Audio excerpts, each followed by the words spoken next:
রাজধানীর নয়াপল্টনে জামান টাওয়ারে আগুন, ফায়ার সার্ভিসের ৯টি ইউনিটের ২ ঘন্টার চেষ্টায় নিয়ন্ত্রণে, জীবিত উদ্ধার ২ জন। রাতভর রাজধানীর ৬৫ চেকপোস্টে যৌথ বাহিনীর তল্লাশি, কেউ বিপদে পড়লে সবাইকে এগিয়ে আসার আহ্বান ডিএমপি কমিশনারের। যেই পরিস্থিতি তৈরি হয়েছিল, জনমনে যে আতঙ্ক তৈরি হয়েছিল, সেটা খুব দ্রুত সেটা থেকে উত্তরণ করা সম্ভব হবে। সবাইকেই অবদান রাখতে হবে এবং সবাইকেই আমাদের কাজ করতে হবে সমাজকে অপরাধমুক্ত রাখার জন্য।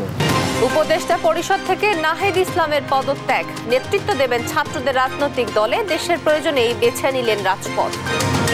দেশের বর্তমান যে পরিস্থিতি, সেই পরিস্থিতিতে একটি রাজনৈতিক শক্তির উত্থানের জন্য আমার রাজপথে থাকা প্রয়োজন। জামায়াত নেতা এটিএম মাজহারের লিপ্ত আপিলের বিষয়ে আদেশ আজ, ট্রাইব্যুনালের মায়ের ডাকের গুমের ১০০ অভিযোগ দাখিল। আবু সাইদ হত্যাকাণ্ড নিয়ে জাতিসংঘের প্রতিবেদন অপপ্রচারের বড় জবাব, সুষ্ঠু ও ন্যায় বিচারে নিশ্চিত সহায়ক হবে বলছেন সংশ্লিষ্টরা।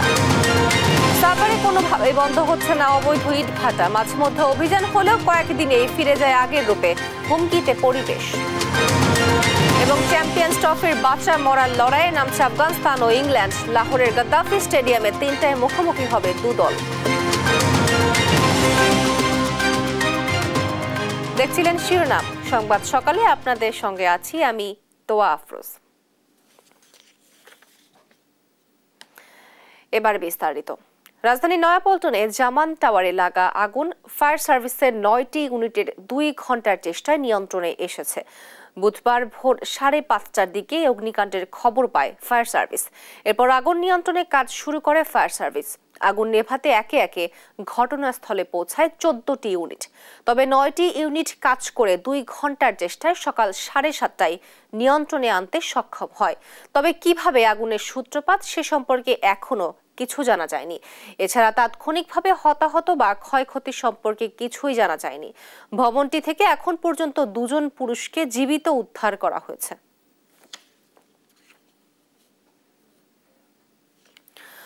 অপরাধীদের ধরতে রাতভর রাজধানী ঢাকা সহ সারা দেশে বিভিন্ন চেকপোস্টে তল্লাশি চালিয়েছে যৌথ বাহিনী। রাতে জননিরাপত্তার এই বিশেষ কার্যক্রম পরিদর্শন করে উপদেষ্টা আসিফ মাহমুদ বলেন, যে কোনো অপরাধ আর বরদাস্ত করা হবে না, আর সবাইকে সম্মিলিতভাবে সন্ত্রাসীদের মোকাবেলা করার আহ্বান ডিএমপি কমিশনারের। কেউ বিপদে পড়লে আশেপাশের সবাইকে এগিয়ে যাওয়ার অনুরোধও ডিএমপি কমিশনারের। বিস্তারিত আলিমুজ্জামান সাফওয়ানের রিপোর্টে। সম্প্রতি রাজধানী সহ সারা দেশে বেড়েছে চুরি, ছিনতাই, ডাকাতি সহ নানা সন্ত্রাসী কর্মকাণ্ড। এসব প্রতিরোধে মাঠে নামানো হয়েছে পুলিশ, র্যাব, সেনাবাহিনী ও বিজিবি। খোদ রাজধানীতে বসানো হয়েছে ৬৫টি চেকপোস্ট। তল্লাশি করা হচ্ছে সন্দেহভাজন ব্যক্তি ও যানবাহন। মঙ্গলবার রাত ১২টার দিকে বিজয় সরণি চেকপোস্ট পরিদর্শনে আসেন ডিএমপি কমিশনার সাজ্জাদ আলী ও উপদেষ্টা আসিফ মাহমুদ। এ সময় ডিএমপি কমিশনার সবাইকে সম্মিলিতভাবে সন্ত্রাসীদের মোকাবেলা করার আহ্বান জানান। ঢাকা শহরে ছিনতাইয়ের প্রবণতা একটু বৃদ্ধি পাওয়ায় এবং দু একটি ঘটনা ভাইরাল হওয়ায় আমরা ছিনতাইকারী এবং চাঁদাবাজদের বিরুদ্ধে ব্যাপক অভিযান শুরু করেছি। ঢাকা উদ্যান আদাবর থেকে চিহ্নিত সন্ত্রাসী টঙ্গা বাবু, তাকেও অ্যারেস্ট করা হয়েছে, মোহাম্মদপুর থানায় আছে। এর আগে আমরা কবজি কাটা আনোয়ার, তাকেও অ্যারেস্ট করছি। ঢাকাবাসীর সবার কাছে অনুরোধ, আসেন সম্মিলিতভাবে আমরা এই ধরনের অপরাধ, এই যে এটাকে ইংরেজিতে বলে স্ট্রিট অফেন্স, পেটি স্ট্রিট অফেন্স, এটা পৃথিবীর তৃতীয় বিশ্বের অনেক দেশেই হয়। সম্মিলিতভাবে যদি আমরা চেষ্টা করি, এই অফেন্স থেকে আমরা বের হয়ে আসতে পারবো। এসব ঘটনায় রাজনৈতিক ইন্ধন আছে জানিয়ে যুব ও ক্রীড়া উপদেষ্টা বলেন, যদি কেউ দেশের পরিস্থিতি অবনতির চেষ্টা করে, সেটা রাজনৈতিক বা ছিনতাই হোক, বরদাস্ত করা হবে না। প্রত্যেকটা সেক্টরে আমরা তো দেখেছি যে চাঁদাবাজি হচ্ছে। চাঁদাবাজি আবার নতুন করে দেখা গেছে, শুধু আগের যারা কালেকশন করতো তাদের জায়গায় নতুন মানুষজন চলে এসেছে এবং তাদের পেছনে রাজনৈতিক ইন্ধনও আছে। সরকারের কাছে এই তথ্যগুলো আসে যে কে কিভাবে কোথায় কী করছে। নিরাপত্তা বিঘ্নিত করার জন্য যদি কেউ চেষ্টা করে, সেটা রাজনৈতিক হোক কিংবা নিতান্তই চাঁদাবাজি, ছিনতাইয়ের মতো ঘটনা হোক, সেটা কোনোভাবেই বরদাস্ত করা হবে না। সেক্ষেত্রে আইনশৃঙ্খলা বাহিনী কঠোর থেকে কঠোরতম অবস্থান নেবে। আইন শৃঙ্খলা বাহিনীর তৎপরতার মধ্যেও গত রাতে রাজধানীর যাত্রাবাড়ির সুতি এলাকায় জাহিদ নামে এক যুবককে গুলি করে মানিব্যাগ ও মোবাইল ছিনিয়ে নেয় ছিনতাইকারীরা। রাতেই স্থানীয়রা তাকে উদ্ধার করে ঢাকা মেডিকেলে নেয়। এদিকে গত রাত 11টার দিকে যাত্রাবাড়ির বিবির বাগিচা এলাকায় বাসার সামনে মোহাম্মদ ইকবাল নামে এক যুবককে কুপিয়ে জখম করে সন্ত্রাসীরা। এ সময় পরিবারের সদস্যরা তাকে উদ্ধার করে ঢাকা মেডিকেলে নিলে চিকিৎসক তাকে মৃত ঘোষণা করেন। আলিমুজ্জামান সাফওয়ান, দেশ টিভি, ঢাকা। বর্তমানে দেশের রাজনীতিতে সবচেয়ে আলোচিত নাম নাহিদ ইসলাম। মাত্র ২৬ বছর বয়সে স্বৈরাচারের কবল থেকে দেশকে মুক্ত করার সংগ্রামে নেতৃত্ব দিয়েছেন, সামনে থেকে হয়ে উঠেছেন দেশের গণমানুষের অন্যতম নেতা। তাই নতুন রাজনৈতিক দলের দায়িত্ব নিতে অন্তর্বর্তী সরকারের উপদেষ্টার পদ ছেড়ে দিলেন নাহিদ ইসলাম। পদত্যাগের কারণ হিসেবে জানালেন, সরকারের চাইতেও রাজনীতির মাঠে তাকে এখন বেশি প্রয়োজন। মোহাম্মদ সাকিবের প্রতিবেদন। শিক্ষা প্রতিষ্ঠানগুলো রয়েছে, শান্ত চোখ, মিষ্টভাষী ও মিশুক প্রকৃতির যুবক নাহিদ ছাত্র জনতার উদ্দেশ্যে যখন ভাষণ দেন তখন তার মাথায় বাঁধা থাকে বাংলাদেশের পতাকা। কোটা সংস্কার আন্দোলনের অন্যতম প্রধান মুখ ছিলেন তিনি, যে আন্দোলনে উত্তাল হয়েছিল পুরো বাংলাদেশ। কোটা বিরোধী আন্দোলন ঘিরে তাকে দুবার আটক করা হয়। এ সময় নির্মম নির্যাতনেরও শিকার হন তিনি। তার নেতৃত্বেই এক দফা দাবিতে পথে নামে ছাত্র জনতা। সবার অংশগ্রহণে শেষ পর্যন্ত পদত্যাগ করে দেশ ছাড়তে বাধ্য হন শেখ হাসিনা। অভ্যুত্থানের পর গঠিত অন্তর্বর্তী সরকারে ছাত্র জনতার প্রতিনিধি হিসেবে যোগ দেন নাহিদ ইসলাম। তথ্য ও সম্প্রচার এবং ডাক, টেলিযোগাযোগ ও তথ্য প্রযুক্তি মন্ত্রণালয়ের উপদেষ্টার দায়িত্ব পালন করেন তিনি। ৬.৫ মাসের মাথায় দায়িত্ব ছেড়ে ছাত্র জনতার কাতারে ফিরলেন নাহিদ। কয়েকদিন ধরে গুঞ্জন চলছিল নাহিদ ইসলামের নেতৃত্বে নতুন রাজনৈতিক দল আসছে। তা সত্যি করে মঙ্গলবার প্রধান উপদেষ্টা ডক্টর মোহাম্মদ ইউনূসের কাছে পদত্যাগপত্র জমা দেন তিনি। নতুন রাজনৈতিক দলে যোগ দিতেই পদত্যাগের কথা জানিয়ে নাহিদ ইসলাম বলেন, রাজনৈতিক শক্তির উত্থানে এখন তার রাজপথে থাকা প্রয়োজন। গণঅভ্যুত্থানে যে ছাত্র জনতা অংশগ্রহণ করেছে সেই শক্তিকে সংহত করতে আমি মনে করেছি যে আমার সরকারের থেকে আমার সরকারের বাইরে রাজপথে আমার ভূমিকা বেশি হবে এবং আমার বাইরে যারা আমাদের সহযোদ্ধা রয়েছেন তারাও এটি চান এবং সেই প্রেক্ষিতে আমি মূলত আজকে পদত্যাগপত্র জমা দিয়েছি। এখনো গণঅভ্যুত্থানের আকাঙ্ক্ষা বাস্তবায়ন না হলেও অন্তর্বর্তী সরকার আইন শৃঙ্খলা নিয়ন্ত্রণ ও গণঅভ্যুত্থানের আকাঙ্ক্ষা বাস্তবায়নে সফল হবে বলে মনে করেন তিনি। এখনো আমাদের গণঅভ্যুত্থানের আকাঙ্ক্ষা তো বাস্তবায়িত হয়নি। আমি আশা করব যে অন্তর্বর্তীকালীন সরকার সামনের দিনগুলোতে জনগণের যে আকাঙ্ক্ষা, গণঅভ্যুত্থানের যে আকাঙ্ক্ষা, সেই আকাঙ্ক্ষা বাস্তবায়নে তারা সচেষ্ট হবে এবং দেশের যে আইন শৃঙ্খলা পরিস্থিতি, সেই আইন শৃঙ্খলা পরিস্থিতি এবং দ্রব্যমূল্য নিরসনে তারা সফলতা দেখাতে পারবে। ২৮ ফেব্রুয়ারি বিকেল ৩টায় মানিক মিয়া এভিনিউতে নতুন দল আত্মপ্রকাশ করবে ও শপথ নেবে বলেও জানান নাহিদ ইসলাম। মোহাম্মদ সাকিব, দেশ টিভি, ঢাকা। সারা দেশের ন্যায় বাগেরহাটেও চলছে অপারেশন ডেভিল হান্ট। এ নিয়ে আলোচনাতে সরাসরি যুক্ত হচ্ছেন সহকর্মী এস সোহান। সোহান, এখন পর্যন্ত কতজনকে গ্রেফতার করা হয়েছে এবং কি তথ্য রয়েছে আপনার কাছে জানাবেন? বাগেরহাট জেলা পুলিশের তথ্য অনুযায়ী ডেভিল হান্ট শুরু হওয়ার পর থেকে গতকাল রাত পর্যন্ত বাগেরহাটে 211 জনকে গ্রেপ্তার করা হয়েছে। এছাড়া উপকূলীয় জেলা হওয়ায় মোংলা এবং শরণখোলা উপজেলায় কিন্তু কোস্টগার্ডের অভিযান চলমান রয়েছে। সেখানে এখন পর্যন্ত 12 জনকে গ্রেপ্তার করা হয়েছে বলে আমাদেরকে কোস্টগার্ড কর্মকর্তারা জানিয়েছেন। এছাড়া আমি যদি আপনাকে একটু ডেভিল হান্ট অপারেশনের বাগেরহাটের পরিস্থিতিটা একটু জানাতে চাই, সেটা হচ্ছে যে বাগেরহাটে কিন্তু এই অপারেশন শুরু হওয়ার পর থেকে অপরাধীরা এবং স্বৈরাচারের দোসররা কিন্তু আতঙ্কে রয়েছেন। আমরা দেখেছি বাগেরহাট জেলা আওয়ামী লীগের যুগ্ম সাধারণ সম্পাদক ফখরুল আলম সাহেবকে গ্রেপ্তার করা হয়েছে। গোপালপুর ইউনিয়ন পরিষদের চেয়ারম্যান লিটন মোল্লাকে গ্রেপ্তার করা হয়েছে। এর পাশাপাশি কিন্তু স্বৈরাচারের বিভিন্ন পর্যায়ের দোসরদের গ্রেপ্তার করা হয়েছে এবং আমরা দেখেছি এই গ্রেপ্তারের অংশ হিসেবে কিন্তু অস্ত্র উদ্ধার হয়েছে, মাদক উদ্ধার হয়েছে, এছাড়া বিভিন্ন প্রকার অবৈধ সরঞ্জামাদি কিন্তু উদ্ধার করেছে পুলিশ, কোস্টগার্ড, নৌবাহিনী, সেনাবাহিনীর সদস্যরা। এছাড়া আপনাকে আরেকটা বিষয় জানাতে চাই, এই ডেভিল হান্ট শুরু হওয়ার পরে কিন্তু বাগেরহাটের যে সাবেক পুলিশ সুপার অর্থাৎ বৈষম্য বিরোধী ছাত্র আন্দোলন যখন চলমান ছিল তখন এই জেলার পুলিশ সুপার যিনি ছিলেন আবুল হাসনাত খান, সেই আবুল হাসনাত খানকে কিন্তু রংপুর থেকে গ্রেপ্তার করা হয়েছে এবং পরবর্তীতে তাকে বাগেরহাটের ফকিরহাট উপজেলার একটি রাজনৈতিক মামলায় গ্রেপ্তার দেখিয়ে কারাগারে পাঠানো হয়েছে।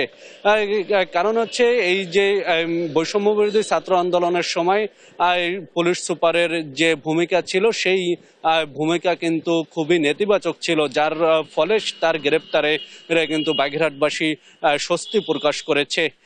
এছাড়া ডেভিল হান্ট শুরু হওয়ার পরে কিন্তু অপরাধীরা আতঙ্কে রয়েছে, অপরাধীরা আতঙ্কে থাকার কারণে এবং তারা গা ঢাকার দেওয়ার কারণে বাগেরহাটে অপরাধের সংখ্যা কিছুটা কমেছে বলে পুলিশ আমাদেরকে নিশ্চিত করেছে। আমরা বাগেরহাটের পুলিশ সুপার মোহাম্মদ তৌহিদুল আরিফের সাথে কথা বলেছিলাম, তিনি আমাদেরকে জানিয়েছেন যতদিন বাগেরহাটে ডেভিল থাকবে এবং সরকারি নির্দেশনা থাকবে ততদিন কিন্তু এই অভিযান চলমান থাকবে। এছাড়া মাদক, সন্ত্রাসী, চাঁদাবাজ নিয়ন্ত্রণের জন্যও কিন্তু এই অভিযানকে কাজে লাগানো হবে বলে পুলিশ সুপার আমাদেরকে জানিয়েছেন।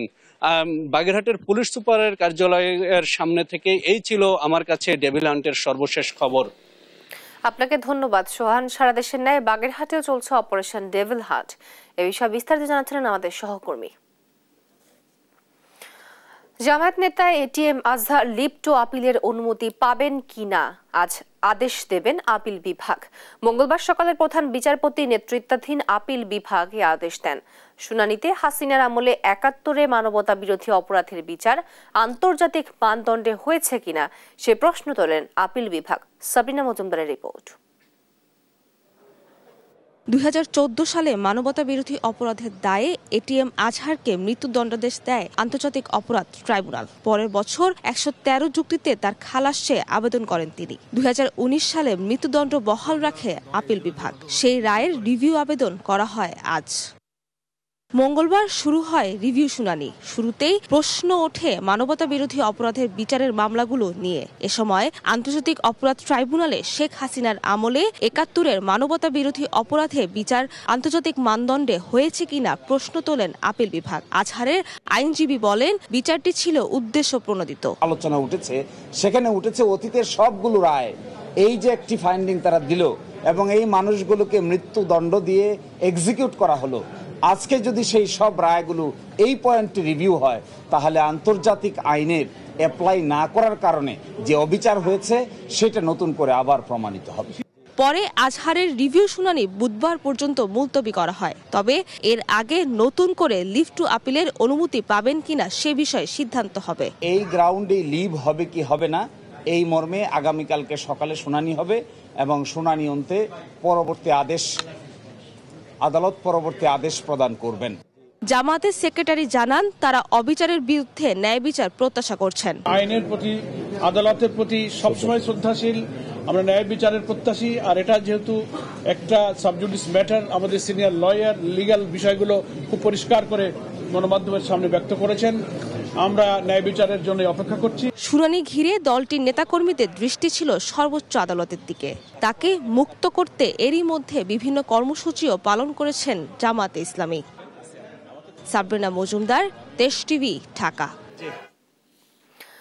২০০৯ থেকে ২৪ পর্যন্ত আওয়ামী লীগের আমলে ১০০ জনকে গুমের ঘটনায় আন্তর্জাতিক অপরাধ ট্রাইব্যুনালের ১০০টি অভিযোগ দাখিল করেছে জোরপূর্বক গুমের শিকার ভুক্তভোগী পরিবারের সংগঠন মায়ের ডাক। মঙ্গলবার দুপুরে আনুষ্ঠানিকভাবে ট্রাইব্যুনালের প্রসিকিউশনে অভিযোগ জমা দেয় তার সংগঠনটির নেতারা। গুম হওয়া 100 জনের মধ্যে 95 জন এখনো ফেরত আসেনি। এর মধ্যে আছেন বিএনপি নেতা চৌধুরী আলম, তেজগাঁর বিএনপি নেতা সাজিদুল ইসলাম সুমন। অভিযোগে শেখ হাসিনা, তার নিরাপত্তা উপদেষ্টা তারেক সিদ্দিকী, সাবেক আইজিপি বেনজির আহমেদ সহ র্যাব, পুলিশ, ডিবি, সিটিটিসির সাবেক ঊর্ধ্বতন 60 কর্মকর্তাকে আসামি করা হয়েছে। 100টি অভিযোগ এখানে দায়ের হয়েছে এবং এই অভিযোগ যাদের বিরুদ্ধে দায়ের করেছেন তারা হলো officer of RAB, officer DB, officer police, officer CTTC এবং অফিসার ডিজিএফআই। তন্মধ্যে জিয়াউল হাসান, যিনি ইতোমধ্যে জেলে আছেন, এবং আসাদুজ্জামান খান কামাল, যিনি বাংলাদেশের স্বরাষ্ট্রমন্ত্রী ছিলেন, তারেক সিদ্দিকী, জাভেদ পাটোয়ারি পুলিশের আইজিপি ছিলেন, মনিরুল ইসলাম, বেনজির এবং আরও উল্লেখযোগ্য ব্যক্তিদেরকে এই সমস্ত অভিযোগে অভিযুক্ত করা হয়েছে। 6 মাস চলে যাওয়ার পরেও আমরা কোনো আমাদের তথ্য জানতে পারিনি, অ্যাটলিস্ট ভিকটিম ফ্যামিলিগুলো জানতে পারেনি যে এই মানুষগুলোর সাথে কি করা হয়েছে। কোটা আন্দোলনে বেগম রোকেয়া বিশ্ববিদ্যালয়ের শিক্ষার্থী আবু সাইদ হত্যার ঘটনায় জাতিসংঘের প্রতিবেদনকে প্রামাণ্য দলিল হিসাবে দেখছেন তার সহপাঠী, সহযোদ্ধা এবং পরিবার। প্রতিবেদনটি এ হত্যাকাণ্ড নিয়ে ন্যাক্কারজনক অপপ্রচারের বড় জবাব বলেই মনে করেন তারা। আর সুষ্ঠু ও ন্যায় বিচারে এটি সহায়ক হবে বলে মত বিশ্ববিদ্যালয়ের প্রশাসনের। রংপুর থেকে রফিকুল ইসলামের প্রতিবেদন, ছবি তুলেছেন মাহমুদ রকি। বুলেটের সামনে আবু সাইদের এই আত্মদান নাড়া দিয়েছিল বিশ্ব বিবেককে। 16 জুলাইয়ের এই দৃশ্য রাজপথে নামিয়েছিল দেশের সব ছাত্র জনতাকে। তীব্র আন্দোলনে 22 দিনেই চূর্ণ হয়ে যায় পতিত সরকারের দাম্ভিকতা।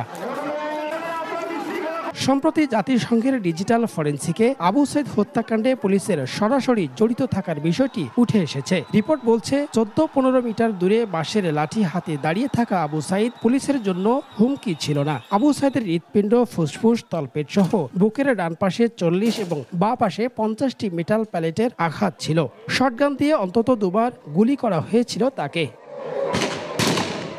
জাতিসংঘের প্রতিবেদনের পর সুষ্ঠু বিচারের আশা জাগিয়েছে সহযোদ্ধা ও সহপাঠীদের মাঝে। পুলিশের গুলিতে নিহত হয়েছে, তারপর তারা ষড়যন্ত্র করেছে, সারা বিশ্ব দেখেছে এবং তার যে মৃত্যুটা, এটা তো আসলে প্রমাণ করার মতো সেরকম কোনো বিষয় নেই। এটা খুবই আমরা সাধুবাদ জানাই যে জাতিসংঘের মতো একটা জায়গা এই বিষয়টাকে দালিলিক প্রমাণ হিসেবে দেখেছে। এই প্রামাণ্য দলিলটি তার বিচারের কাজে যথাযোগ্যভাবে কাজে লাগবে বলে আমরা প্রত্যাশা করি। আর দেরি করার কোনো ওয়ে নেই আমি মনে করি।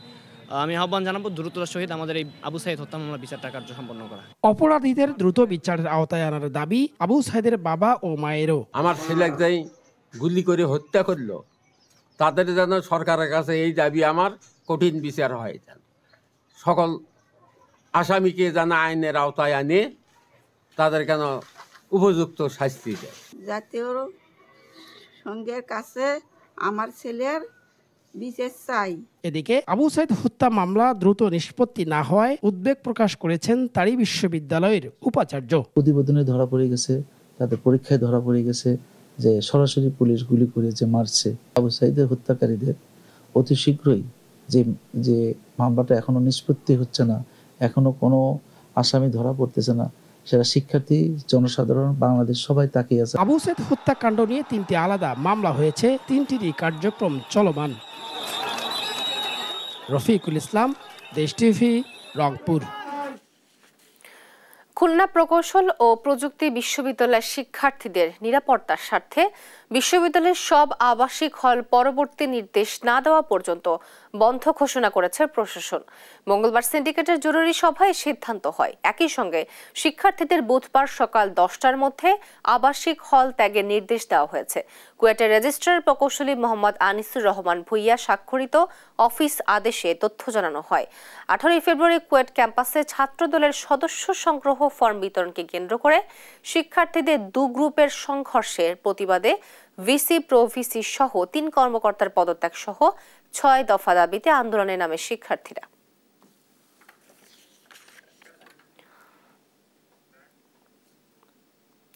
আজ ঢাকা আসছেন রাশিয়ার রাষ্ট্রায়ত্ত প্রতিষ্ঠান রোসাটমের মহাপরিচালক অ্যালেক্সি লিখাচেভ।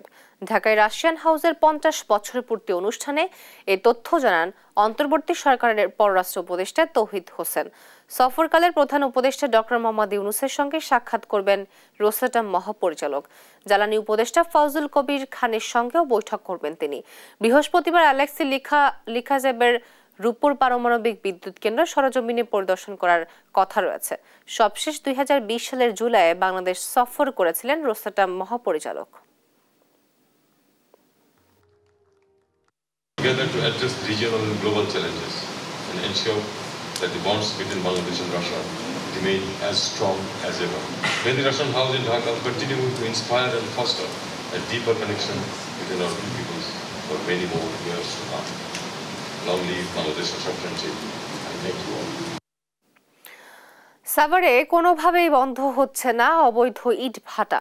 ভ্রাম্যমাণ আদালত পরিচালনা করে মাঝে মধ্যে আর্থিক জরিমানা আর ভাটার আংশিক অংশ ভেঙে দেওয়া হলেও কয়েকদিনেই তা ফিরে যায় আগের রূপে। এতে পরিবেশের মারাত্মক ক্ষতির পাশাপাশি হুমকিতে জীববৈচিত্র্য ও জনস্বাস্থ্য। সাভার থেকে দেওয়ানি মনের রিপোর্ট। সারি সারি এসব ইটভাটা থেকে নির্গত বিষাক্ত কালো ধোঁয়া যেন পরিবেশকে গলা টিপে হত্যা করছে। প্রতি মুহূর্তে মানুষের গ্রহণ করা বায়ু এখন ইটভাটার ধোঁয়ায় বিষে ভরা। রাজধানীর অদূরে সাভার উপজেলায় মোট 92টি ইটভাটা রয়েছে, এর মধ্যে 32টি অবৈধ। পরে ওটা আস্তে আস্তে কিছু পুনর্নির্মাণ করার পরে আবার কাজকর্ম চালু করছে। এটা অবদান গত বছর থেকেই এই বাটার কারণে আমরা ধান করা হারি না। যখন কিনা কাটার সময় হয়ে যায় তার এক সপ্তাহেই এই ধান পুরা জায়গা। আর আমরা কাইটায় কামলা নেই, আমার কামলার খরচ হয় না, খালি জাবাবের তিনের নাকি। ইটভাটার কালো ধোঁয়ার মাধ্যমে বাতাসে প্রতিনিয়ত যুক্ত হচ্ছে carbon, nitrogen, sulphur die oxide ও কার্বন মনো অক্সাইডের মতো ক্ষতিকর উপাদান, যা মানুষ ও প্রাণীজগতের সুস্থভাবে বেঁচে থাকাকে কঠিন করে তুলছে। জনস্বাস্থ্য বিশেষজ্ঞদের মতে ইটভাটায় সৃষ্ট দূষণে বয়স্ক ও শিশুরা সবচেয়ে বেশি ক্ষতিগ্রস্ত হচ্ছে। আর পরিবেশবিদরা বলছেন ইটভাটা ধ্বংস করছে নদীনালা, খালবিলের জীববৈচিত্র্যকে। যে ধরনের গ্যাস নিঃসরণ করে ক্ষতিকর বিষাক্ত carbon dioxide, carbon monoxide, nitrous oxide, sulphur dioxide, এই গ্যাসগুলো মানব দেহে দীর্ঘমেয়াদী শ্বাস প্রদাহে যে আক্রান্ত করে, বিশেষ করে বয়স্ক এবং শিশুদের জন্য।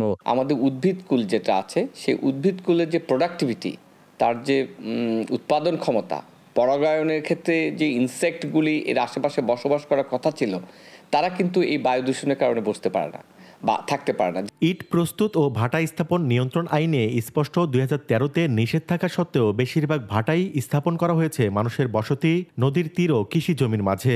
উপজেলা প্রশাসন বলছে কেউ আইন অমান্য করলে তাদের বিরুদ্ধে নেওয়া হবে যথাযথ ব্যবস্থা। এবং অবৈধ যেই হোক না কেন রাষ্ট্রের প্রতি সবাইকে আইনের প্রতি শ্রদ্ধাশীল থাকবে, সেটা আমরা প্রত্যাশা করি।